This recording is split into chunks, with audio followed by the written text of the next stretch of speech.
Why? Jawabannya sederhana. Karena kita membandingkan diri kita dengan orang-orang lain, atau nggak usah diri kita deh. Kita membandingkan nasib orang beriman dengan nasib orang yang tidak beriman, sama-sama menggunakan dunia. Padahal Allah tidak banyak berjanji urusan dunia kepada orang beriman. Kalau mau ngebandingin, bandingkanlah orang beriman itu dengan akhirat dan orang yang tidak beriman dengan dunia. Dia dapat apa di dunia, kita dapat apa di akhirat, itu baru imbang perbandingannya. Kalau kita ngebandingin dia dapat apa di dunia, saya dapat apa di dunia, itu perbandingan yang gak matematis menurut Islam, gak logis menurut iman. Baru logis kalau kita ngebandingin, dia orang misalnya riba, terus dia bisa beli aset sekian, saya gak riba, dapat apa nanti di akhirat, itu baru logis tuh menurut iman. Cuman kalau kita hitung-hitungan, dia kok mengawali usahanya dengan cara riba, saya dengan cara yang lebih syar'i, kok dia dapat sekian aset saya enggak, ini secara hitung-hitungannya aja pertanyaannya udah salah sehingga tidak ada jawaban. Jadi kalau pertanyaannya udah salah, tidak ada jawaban. Makanya yang harus diperjelas dulu pertanyaannya, baru nanti ketemu jawabannya. Saya mau sharing sebuah kisah nih tentang dua orang laki-laki Bani Israel. Satu ahli surga, satu ahli neraka. Yang satu mukmin, yang satu kafir. Yang kedua laki-laki ini juga sempat dikisahkan oleh Allah di dalam surat Al-Kahfi. Nanti teman-teman yang rajin baca Al-Kahfi pada hari Jumat bisa cek tuh. Salah satu kisah di surat Al-Kahfi itu kisah dua laki-laki Bani Israel, yang satu kaya, yang satu miskin, yang satu kafir, yang satu mukmin. Ceritanya dua orang laki-laki Bani Israel ini sama-sama Allah karuniai rezeki sebanyak 4.000 dinar. Sekarang 1 dinar itu kurang lebih sekitar 2,5 juta. Jadi ada 4.000 dinar. Lalu laki-laki kaya, laki-laki kafir, laki-laki yang tidak beriman, membeli sebuah rumah yang sangat bagus di puncak bukit dengan view yang luar biasa, dengan harga 1.000 dinar. Sehingga kemudian dia datang kepada temannya yang mukmin, dia bilang, yuk ke rumah saya tunjukin rumah baru saya. Datang nih ke rumah baru laki-laki yang tidak beriman. Pas ngelihat dari gerbangnya luar biasa, tamannya luas, ada rusanya, ada kijangnya, ada marmutnya, ada segala macamnya, ada onta, ada kuda, lengkap aja tuh. Ini rumah atau kebun binatang ya? Pokoknya rumahnya keren aja. Terus laki-laki beriman nanya, ini rumah baru? Ya, berapa kamu belinya? 1.000 dinar. Bagus kan? Bagus. Ya udah kamu beli atau 1.000 dinar. Ini rumah kayak gini banyak nih masih dijual. Akhirnya laki-laki mukmin ini pulang. Malam harinya dia sholat, kemudian dia berdoa, ya Allah, sahabat saya sudah membeli sebuah rumah yang besar, rumah yang bagus dengan harga 1.000 dinar.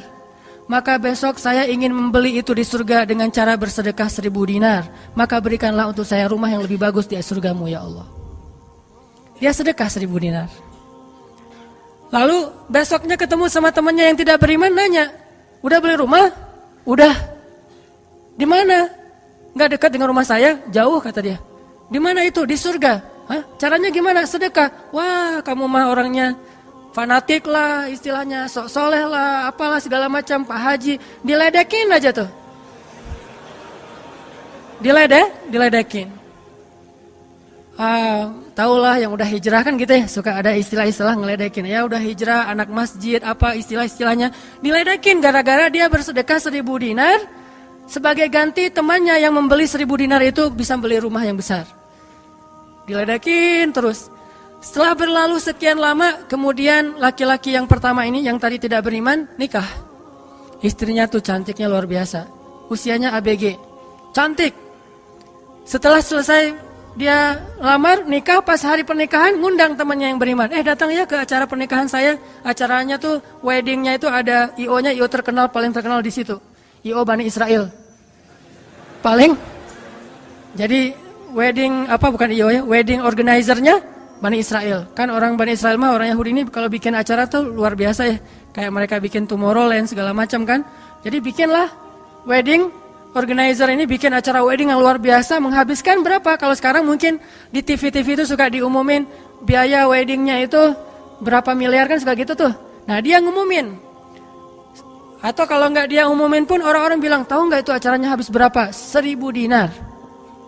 Habis 1.000 dinar. Dia nanya, ini emang habis 1.000 dinar? Ya, maharnya 1.000 dinar. Mahar si cewek cantik. Cewek paling cantik di kota itu aja. Tidak ada lagi cowok kecuali pernah suka sama tuh cewek. Tapi dia dapat gara-gara punya uang 1.000 dinar. Saya pernah guyon sama istri saya. Nanti kalau anak kita nikah, maharnya nggak usah mahal-mahal. 2 miliar aja. 1 miliar buat dia, 1 miliar buat bapaknya. Nah, 1.000 dinar. Udah gitu dia pulang nih orang beriman. Malamnya dia tahajud, dia berdoa kepada Allah, ya Allah, teman saya udah nikah, dan saya mau masih gini aja. Tuh ya, ini pedoman buat teman-teman ya. Kalau ada yang ngasih kartu undangan, tanya maharnya berapa? Maharnya 10 juta. Waduh, saya pas nih 10 juta. Bilang ke Allah, ya Allah, sama kayak dia. Saudara saya, teman saya sudah menikah dengan mahar 1.000 dinar. Dan saya masih punya. Saya ingin melamar bidadari di surga dengan 1.000 dinar. Nikahkanlah saya dengan bidadari paling cantik di surga ya Allah. Ini 1.000 dinarnya, sedekah 1.000 dinar. Temannya punya anak ceritanya pas lagi reuni SMP gitu ya. Lagi reunian tanya, kok masih sendiri aja? Enggak sendiri, cuma gak dibawa. Itu trik menjawab pertanyaan yang nyelekit tadi. Loh kok kamu sendiri nggak ditemenin sama si dia? Enggak, lagi nggak enak badan. Nggak dibawa katanya. Loh kok nggak dibawa? Soalnya masih di surga. Udah aja. Oh di surga gimana caranya? Sedekah 1.000 dinar. Wah lo benerannya keterlaluan lo. Habis-habisan dibully. Dibully habis-habisan gara-gara dia nggak melamar cewek dengan 1.000 dinar, malah pakai sedekah untuk melamar bidadari Hurul Ain. Baca surat Ar-Rahman paragraf terakhir tentang Hurul Ain. Fihinna qasiratut tarfi lam yatumithunna insun qablahum wala jan. Gak ada manusia yang kayak gitu. Qasiratut tarf, cewek yang matanya besar tapi sayu. Matanya besar, tapi sayu. Kalau mata saya kecil, matanya besar tuh. Orang sekarang kan banyak pengen mata besar, sampai diedit dulu di berapa tuh? Aplikasi teh. Itu. Di Fotoras lah, apalah diedit supaya matanya disobek dikit bagian ininya jadi besar gitu ya. Dikasih eyeshadow, dikasih segala macam supaya matanya besar. Kenapa? Mata besar itu simbol dari kecantikan. Makanya bidadari itu bahasa Arabnya Hurul Ain, yang matanya besar. Lam yatumithunna insun qablahum walajan. Belum pernah disentuh. Disentuh doang loh ya, bukan yang lain. Cuma disentuh aja, belum pernah oleh manusia dan jin. Murni, asli, original. Belum pernah dilihat oleh siapapun, benar-benar tersimpan. Kannahunnal yaqut wal marjan, seolah-olah mereka itu adalah yaqut wal marjan, mutiara yang wangi. Udah mutiara, wangi pula. Yaqut wal marjan. Bukan Yakult yang diminum sehari, itu ya. Yakult beneran. Ditambah lagi nanti di ayat yang lain, fihinna khairatun hisan. Perempuan yang khairat. Khairat itu artinya banyak anak. Subur. Dan di surga itu orang berkeluarga dan beranak pinak. Sehingga seseorang ketika pengen punya anak langsung punya anak, tidak perlu 9 bulan hamil. Dan gak perlu juga sesar. Udah aja lahir. Lahir dengan cara yang Allah ciptakan, sangat indah, tidak perlu ada wahnan ala wahnin, tidak ada kepayahan demi kepayahan, lahir anak. Dan anaknya bisa pesen, request. Ya Allah, saya pengen anak laki-laki, tapi modelnya gini. Nah, bisa. Kalau di dunia kan gak bisa request, terima aja apa adanya ya. Oh gini, ternyata gak mirip. Cuma di dunia, di akhirat mah bisa request segalanya sesuatu juga bisa request. Udah aja kayak gitu, hurul ain. Sehingga dia tahu gimana pun cewek ini cantik, tidak pernah bisa mengalahkan satu hurul ain. Seandainya jemari hurul ain, jari kelingking doang dikeluarin dari surga ke dunia, maka cahaya matahari akan tertutup oleh cahaya jari kelingkingnya hurul ain. Kalau hurul ain sempat keluar dari surga, jatuh ke bumi, kau bidadari jatuh dari langit gitu kan ya. Nah, jatuh tuh ke bumi beneran, maka nafasnya satu kali dia bernafas, semua manusia akan mati karena tergila-gila kepada dia. Harumnya nafas hurul ain. Gak usah dibayangin, ntar makin gak bisa tidur. Sekedar ilustrasi doang nih. Akhirnya dia lamar tuh hurul ain dengan sedekah 1000 dinar. Udah aja sih kayak gitu. Dan dia merasa, alhamdulillah saya lebih beruntung dari dia. Saya lebih beruntung dari dia. Gitu matematika mukmin. Baru setelah beberapa tahun, teman yang pertama tadi yang tidak beriman beli kebun. Kebun yang sangat luas. Lalu ngajak lagi teman yang beriman, yuk ke kebun saya. Kamu udah punya kebun? Udah, datang aja. Kamu tahu nggak nih kebun yang saya beli berapa? 2000 dinar. Kebun korma yang sangat luas, yang di dalamnya ada mata airnya sendiri, yang tidak seolah-olah tidak ada batas ketika kita memandangnya. Terus sepanjang mata memandang. Kebun kurma yang rindang, 2000 dinar. Lalu laki-laki ini pulang lagi, ya Allah, izinkan saya membeli kebun-kebun surgamu dengan 2000 dinar. Karena saudara saya itu udah membeli kebun di dunia. Sedekah lagi 2000 dinar. Terus kayak gitu sampai mereka tua. Yang satu meninggal dalam keadaan kaya raya tapi kafir. Yang satu lagi meninggal dalam keadaan miskin tapi beriman. Siapa yang lebih beruntung? Tergantung matematika yang dipakai. Kalau matematikanya materi duniawi, pasti orang yang pertama yang tidak beriman lebih beruntung. Bisa menikmati dunia habis-habisan sampai hari tuanya. Tapi kalau matematikanya matematika mukmin, Rabbani, maka pasti yang kedua lebih beruntung dari yang pertama. Nanti setelah mereka meninggal, ini ceritanya panjang sekali dan kemudian jadi salah satu tafsir dari Al-Quran surat As-Saffat yang nanti kita baca. Di akhirat, kalau teman-teman tahu kalau kita baca tafsir itu ternyata ya, di surga itu punya jendela. Kayak rumah punya jendela. Cuman saya nggak tahu seperti apa bentuk jendelanya, karena surga itu kata Nabi, ma la ainun ra'at wa la udhunun sami'at. Yang nggak pernah dilihat oleh mata, yang nggak pernah didengar oleh telinga, yang nggak pernah dibayangkan oleh imajinasi manusia. Yang jelas ada jendela itu di surga. Nah, jendela ini apa? Jendela ini dipakai untuk mengintip ke neraka. Jadi nanti kalau ada kisah-kisah penduduk surga menyelamatkan orang-orang di neraka, itu lewat jendela itu.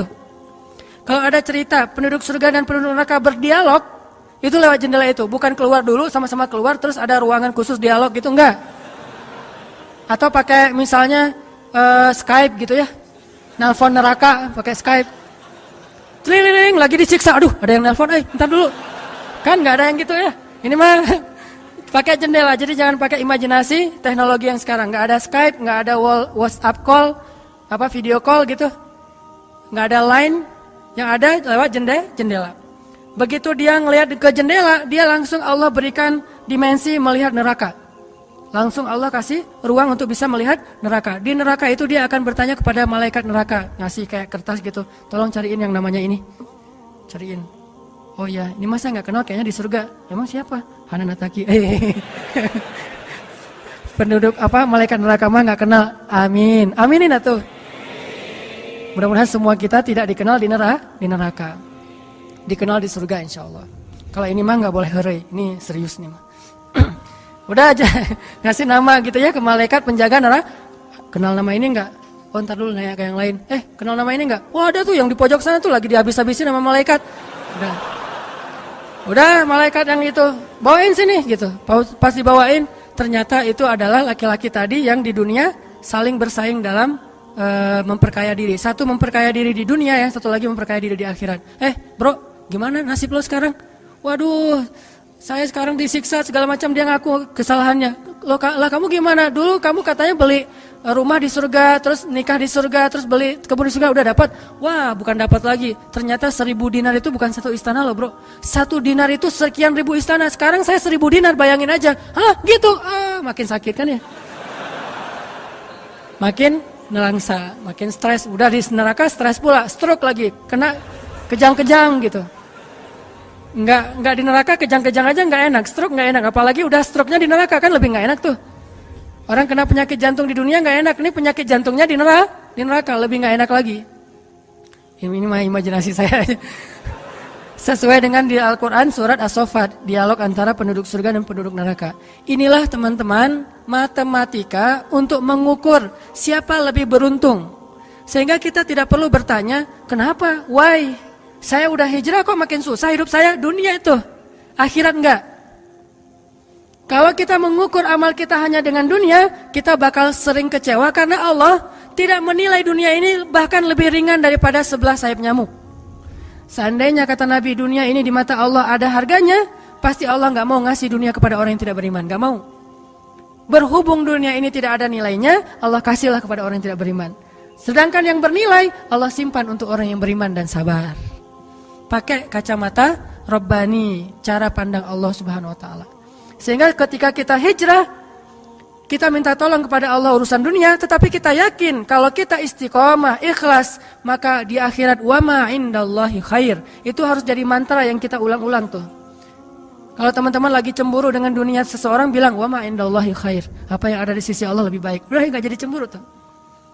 Saya pakai itu sebagai terapi buat diri saya sendiri. Kalau saya lagi ada rasa kayak kepengen apa yang orang punya, ada rasa iri, ada rasa cemburu, ada rasa kayak merasa orang lain lebih beruntung dari kita, saya selalu pakai mantra wa ma indallahi khair, wa ma indallahi khair, wa ma indallahi khair.